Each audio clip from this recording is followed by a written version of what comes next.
So what I wanted to kind of just talk about, not necessarily teach anything new, but reiterate and go over again the importance of making an identity shift for yourself. If you haven't started to do that, even, regardless of how long you've been here, if you're still viewing yourself and labeling yourself in different aspects of life, we'll go over some examples here in a second. But if you're still giving yourself a description of the person that you were when you started or before you got here, and haven't started thinking about yourself in a different frame of mind with a different mindset, a different label, and different rules that this person follows, et cetera, et cetera. So I wanted to kind of go over some examples and make sure that y'all know the importance of it and kind of how to go about doing it. It's in the online course. There's several sections about, your current identity, your future identity, how to bridge the gap between the two. But going over some examples can sometimes be a little bit more beneficial. So some common things, some common labels that I hear all the time from y'all is, being I'm always busy. That word has just become like one of those 4-letter words that we're not allowed to say anymore. But everybody always says they're busy. They don't have enough time. And another common one is I'm very overwhelmed because I'm too busy and don't have enough time, and there's too much going on with work and school and kids and trying to exercise and do our nutrition and everything. And before you even started the program, you probably had some thoughts or made comments, like if you talk to yourself kind of out loud. We all talk to ourselves. If you found yourself or find yourself even now saying that you're too busy for things, it's a sign that the old version of yourself is still in the driver's seat, we'll call it. Now, what I want to do, I used this example this weekend with somebody, and I wanted to use it again. So imagine if you were a professional athlete. Football's on right now. So what does a professional athlete think? How do they behave? What are the rules and guidelines they set for themselves and for others just in day-to-day life? So for example, most people know who Venus and Serena Williams are, 2 tennis players. But both moms, both have charities that they participate in, both have other things like with their husbands. I had stuff this weekend. But point is, regardless of, them being a mom and having to do these other things outside of being an athlete, they don't falter or sway off path because they label themselves as an athlete first. And not to say that you can't label yourself as other things, but this is just an example I wanted to use. If you started behaving like an athlete behaves, where your workouts are non-negotiable, your nutrition is non-negotiable. When somebody offers you something that doesn't improve your health, it should offend you because that's what it does to athletes. Like, it's expected that their nutrition plan is very regimented and very strict, and they have a personal nutritionist that I'm sure keeps them in line and helps them, stay on path towards their goals. And if they don't get to stick to that, they don't like it. I don't know if you haven't ever like listened or looked into interviews with athletes about the importance of their nutrition, how no matter what, even if they're traveling, they have to have a place to work out. They call ahead and they have to have, a mini fridge and a microwave in their hotel room so they can have their meals.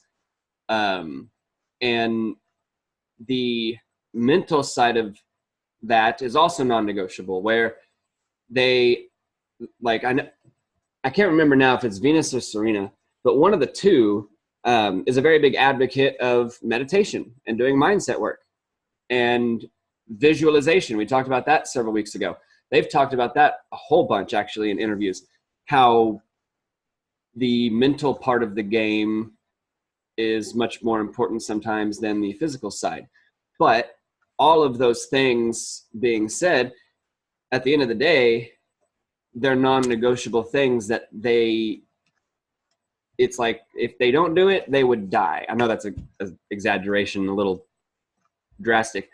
But in a way, in their mind, it's almost like that. And the same thing goes for yourself now.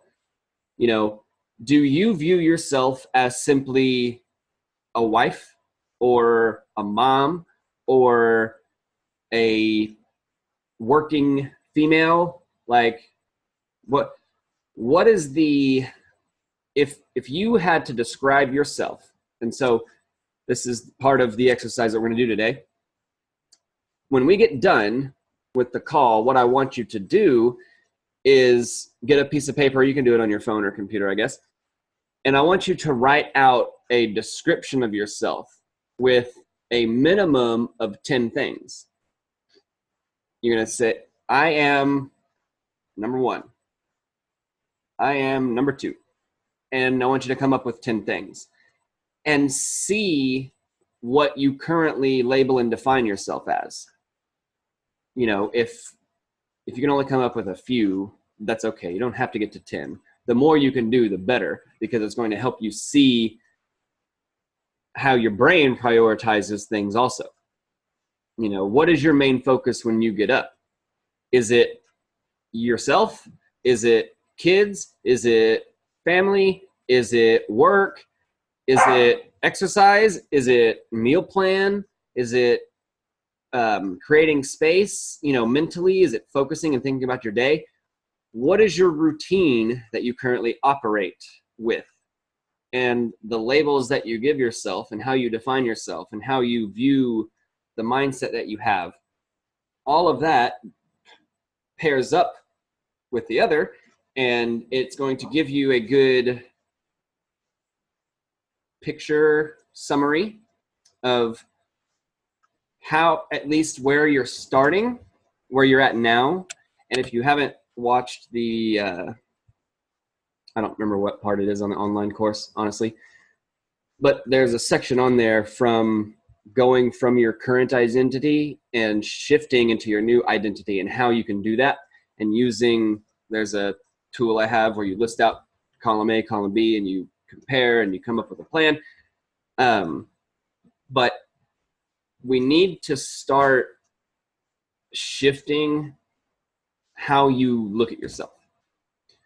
And the, I guess, most simple, basic, childish way to go about it that I love doing and my wife gives me shit for, but like, I legitimately think, and it sounds arrogant, but really, like, this is, if you're not your own biggest cheerleader, no one else is going to be. So I really do believe that I am smarter than most people. I really do believe that I can do things that most people can't. Like, I really do believe that I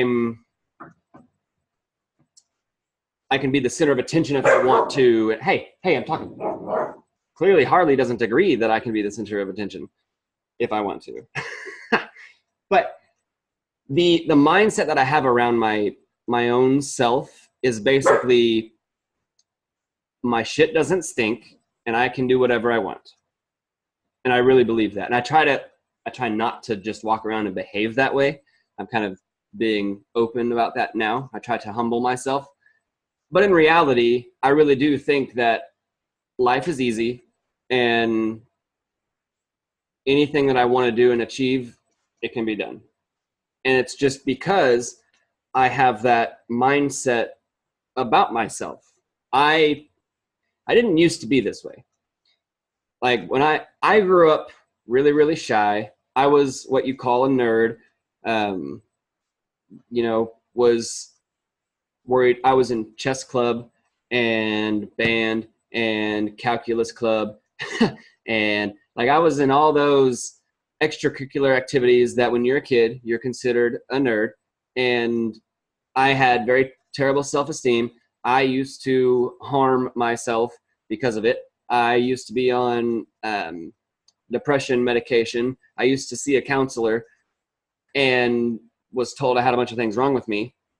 But at some point, it was around the age of 19, 20 years old, after a serious breakup, I reached a point of rock bottom where I had to decide to either continue telling myself I sucked or start telling myself that I was awesome and capable of achieving anything and adopt a totally new mindset about life and who I was and what I wanted and what I could achieve. And I obviously chose option B because I am not that same person that I was anymore. I still like learning and I can still play my saxophone, but I don't look at myself in the mirror and tell myself that I fucked up if I didn't do something I told myself I would. Or if I eat some frozen yogurt later because I have some frozen yogurt and I'm not supposed to eat it, I'm just going to accept it. That's the mindset that I'm currently in, is one of basically, I'm my biggest fan, I'm my number one cheerleader, and I'm convinced that I'm capable of doing anything that I want. But part of that, there's a superhero saying it's Spider-Man, with great power comes great responsibility. That can be applied mentally as well. Hey, when you start to shift your mindset and think about these things differently, it's also up to you to make sure you're doing the other mindset work to be 100% self-aware and not allow it to run rampant, I guess. Shifting your mindset into the best version of yourself and being your biggest fan is what we want to do. That's the goal. But it can also sometimes you can get to a point where you start lying to yourself because of that, because you're thinking in a new way about how you can achieve anything you want to, you can do anything you want to. And it's important to have that self-awareness through our meditation and mental practices.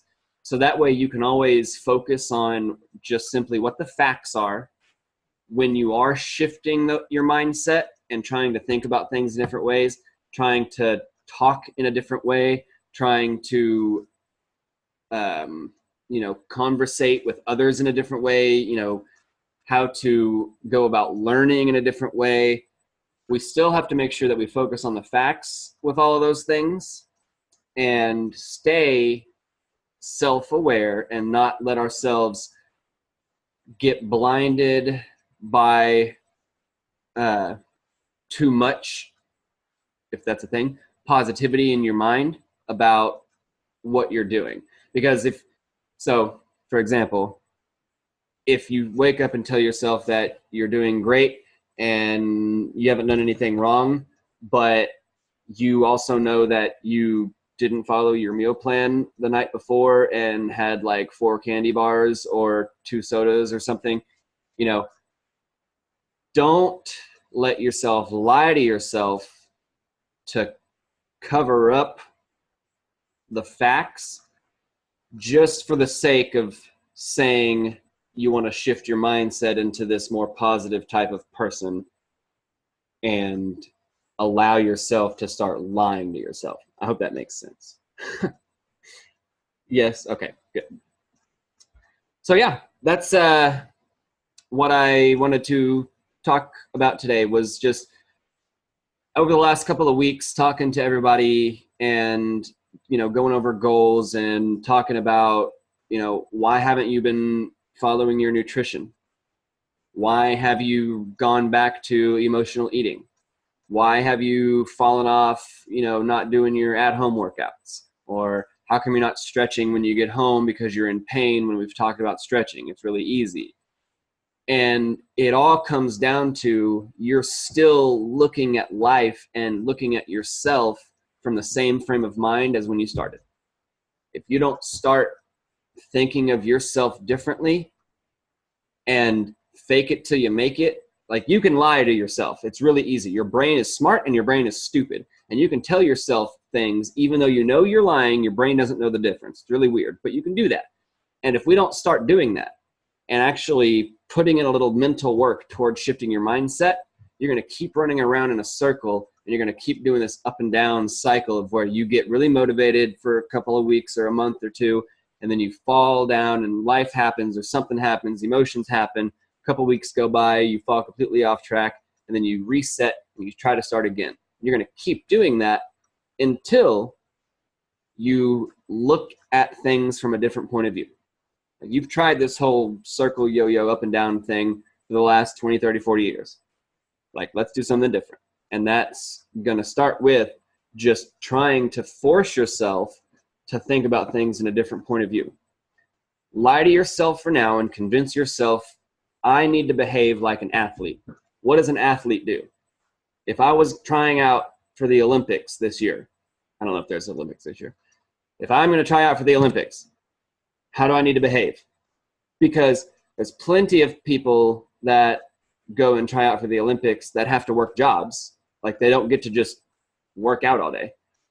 So if they can do it, if they can be parents, if they can work, and they can maintain a top athletic mentality and lifestyle, theoretically, we all can too.